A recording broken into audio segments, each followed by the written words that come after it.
white boy just walking around hey guys. He looks like I'm from He looks like Ireland's fucking dream baby. He looks like that fool, bro, from that movie from Adam Sandler, so bro. All right, so who you got in this one? We're not even talking about the right people. Jordan Wright and Jimmy Pickett.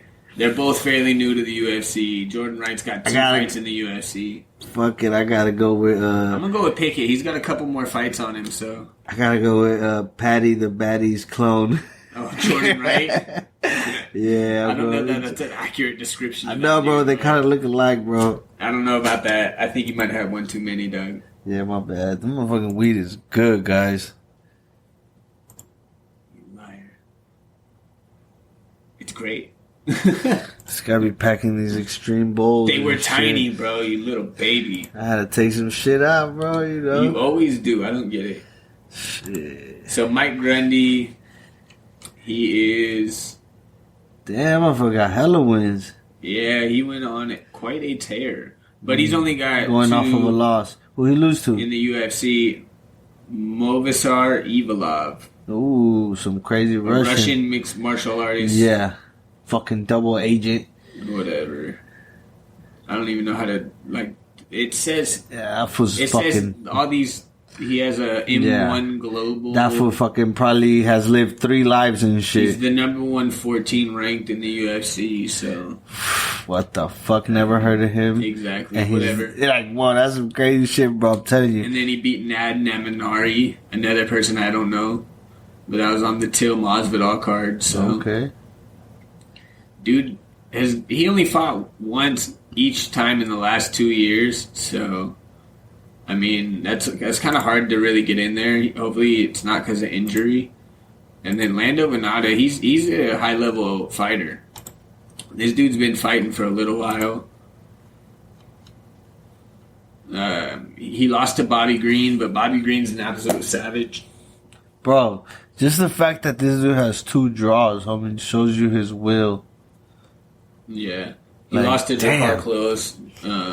Matt Frivola was a draw. He did a draw to Bobby Green, lost to Jacare Close, draw to Matt Frivola. He beat Marcos Rosa. He lost to Mark Dacais. He beat Yancy Medeiros, and then lost to Bobby Green in their rematch. That's a fucking crazy tear, bro. And then what's crazy is he has a loss to Tony Ferguson. His first fight in the UFC was to Damn, homie, they threw that motherfucker with the wolves. Yeah. Oh, shit. Yeah. So I'm going to go with Venata in this one. I just think he has the experience. I think he's fought such high-level fighters. I don't know that this next one is going to be one he can really compete in. Mike Grundy, I don't know that you've been active enough, but, he really hasn't even fought high-level opponents like that, So I'm going to go with Venata. Yeah, 100% going with Lando.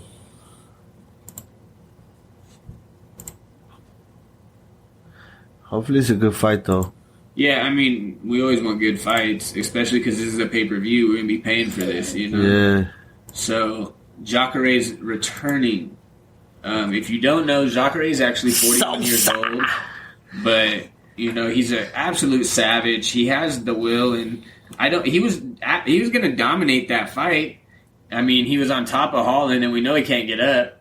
So yeah, I'll never forget this guy because he reminds me of the worst tequila you can buy, Salsa. But it's with the A, not an O.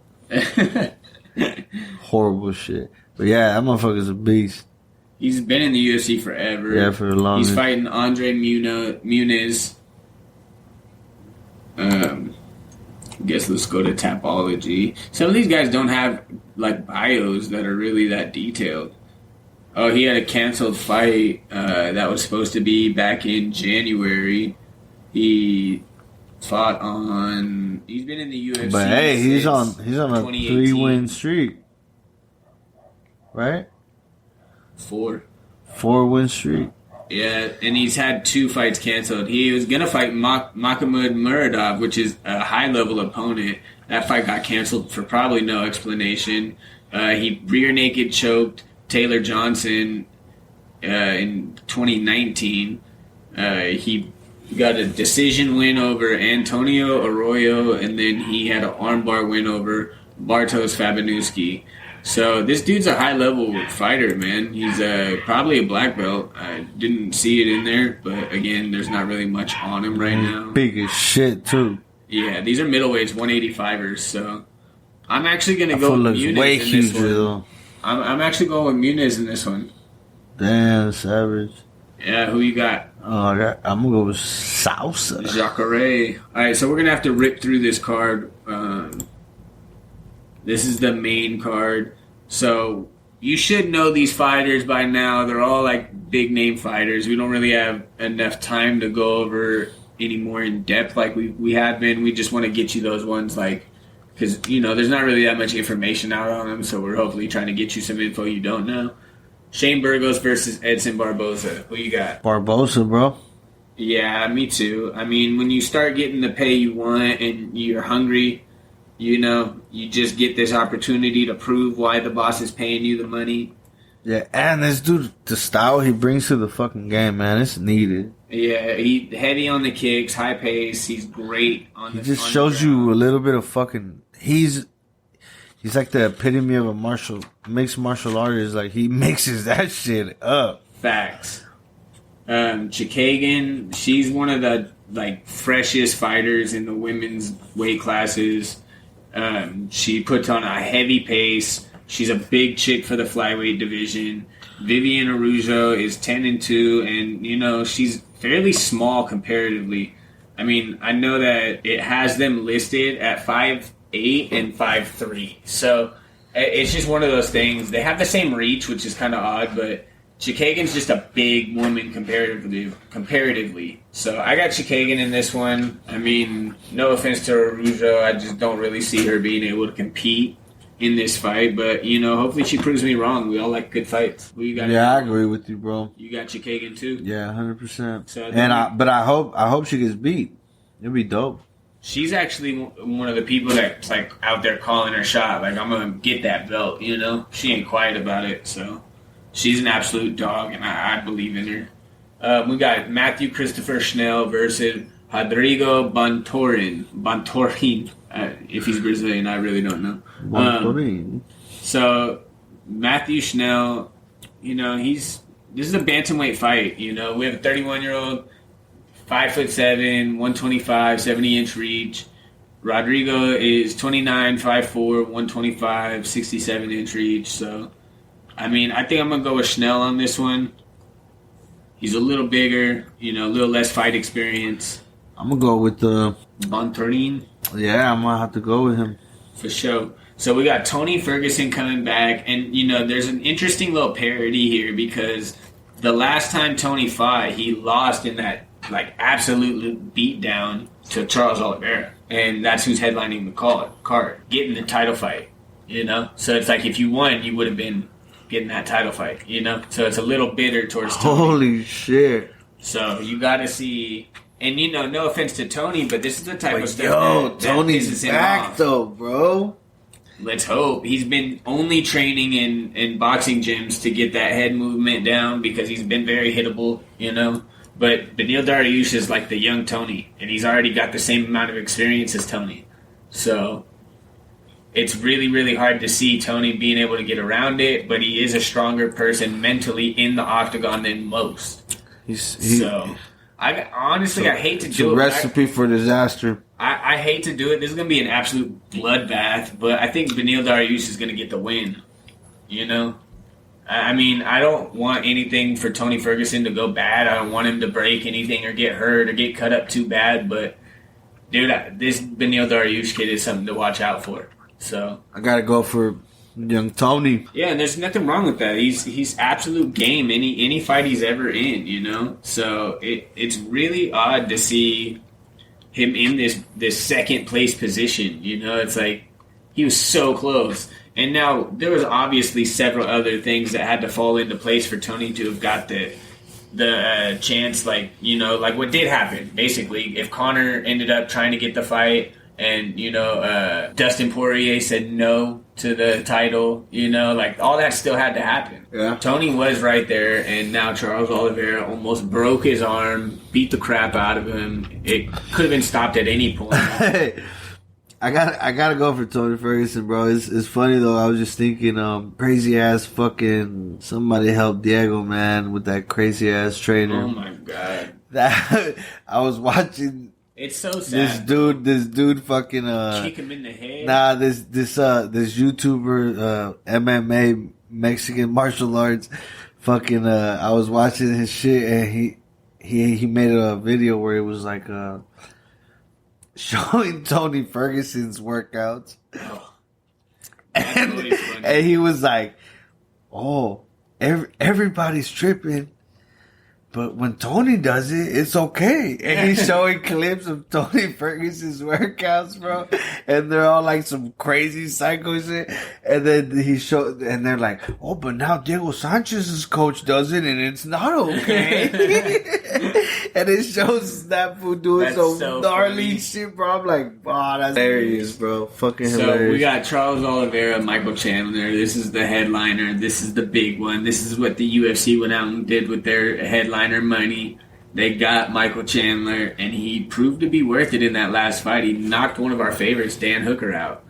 He's 22-5. Are you serious, bro? Yeah. And like, how I don't know why people say he ain't got no, like, why he shouldn't be there. Like, People say that because he came from Bellator. People don't know the caliber of fights he's had, though. He's fought all the best in Bellator. He was in Bellator from, like, most of his career. Like, watch. When we click on this, watch.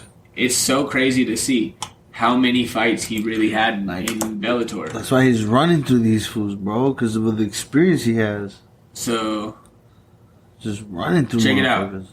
His first fight was at First Blood OFC. His second fight, Strikeforce.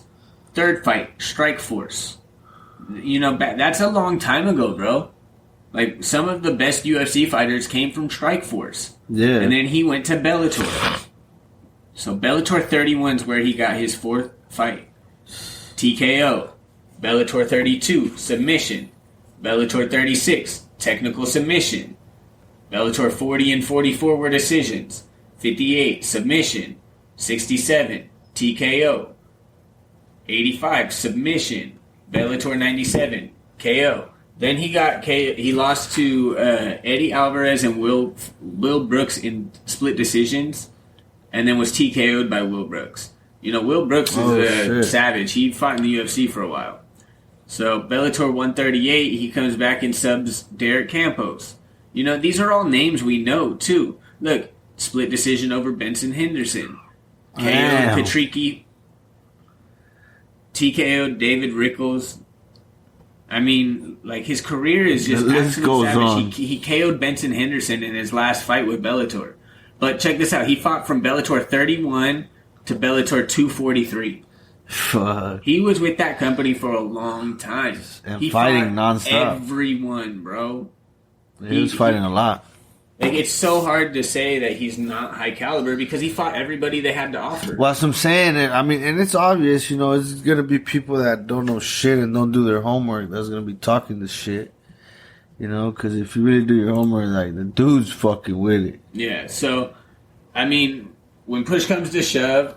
And he does backflips off the top of the cage, homie. Well, not anymore. He almost killed himself. So. Oh, shit. He looked like he almost tore his ACL when he did it. So yeah, he was that shit was crazy. Again. But so Charles Oliveira, he's one of those people I hate to root against. So I can't root against him. I want him to win, but I can't want him to win more than I want Michael Chandler to win and prove everybody wrong. I love this story. Yeah. And I told you guys, like, I wouldn't be mad, and I'm gonna go for a tie. This dude. But then we need a resolution with the belt, bro. This holds up the division. Stop rooting for ties. Ah, shit. These guys are that cool, though, homie. I don't care. They can't share a belt, dude. Like, I wanna go. You want them to have the best friend belt? Yeah, bro. No, get out of here with that. So I'm picking Peace Michael and Chandler. love. I'm gonna go with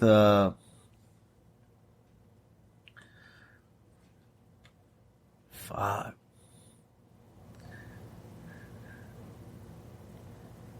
I don't even know, bro.